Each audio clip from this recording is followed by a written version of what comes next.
preacher's son. And when his daddy would visit, he'd come along. When they gathered around and started.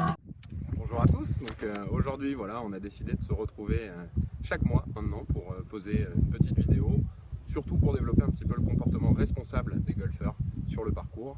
Et aujourd'hui on a décidé d'attaquer avec la première session sur le comportement du joueur dans le bunker. Donc on va commencer par vous montrer un petit peu le comportement habituel des golfeurs dans le bunker, plutôt le mauvais comportement du golfeur.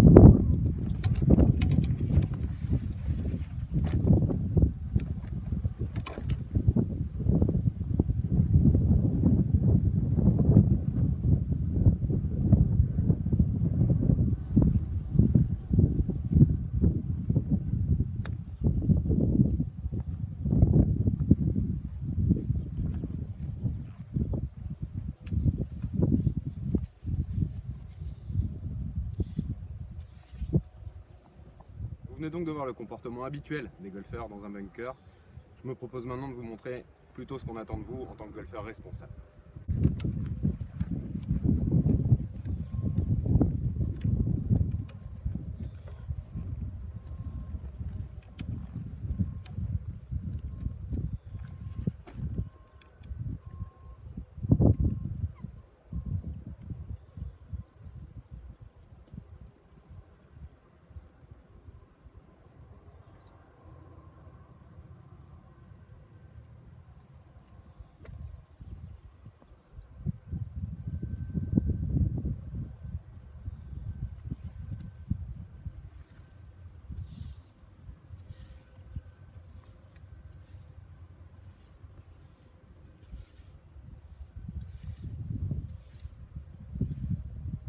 Vous avez donc vu les deux comportements typiques des golfeurs, celui du bon golfeur et celui du golfeur qui n'est pas forcément très responsable, en sachant qu'il n'y a pas forcément de lien avec le niveau de jeu du joueur.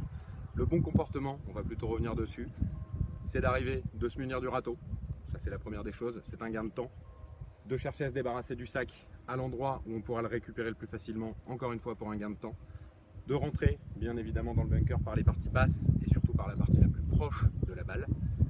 On exécute son coup, bien évidemment les coups d'essai sont interdits. Si vous comptez toucher le sol, vous avez tout à fait le droit de faire des coups d'essai en gardant le club en l'air. Et ensuite, comme vous avez pu le voir sur la vidéo, je prends le râteau et je ressors par le même endroit, simplement, toujours par les parties basses et en faisant face à la cible pour pouvoir laisser une zone bien propre. Bien évidemment, si j'aperçois une trace de pas d'un autre golfeur à 1 ou 2 mètres de moi, je prends la peine de la ratisser. Je peux récupérer mon sac et aller me préparer pour exécuter le coup suivant. Une dernière chose, les joueurs nous posent très souvent la question à nous les enseignants de savoir où laisser le râteau. Pensez simplement aux jardiniers qui lors de la tonte doivent descendre de la machine systématiquement pour replacer les râteaux dans les bunkers. Donc privilégiez un râteau qui sera placé plutôt en bord de bunker, à l'intérieur du bunker. On vous remercie et puis on vous dit au mois prochain pour le prochain tuto qui se fera certainement sur la façon de relever les pitchs. Merci à tous, à bientôt.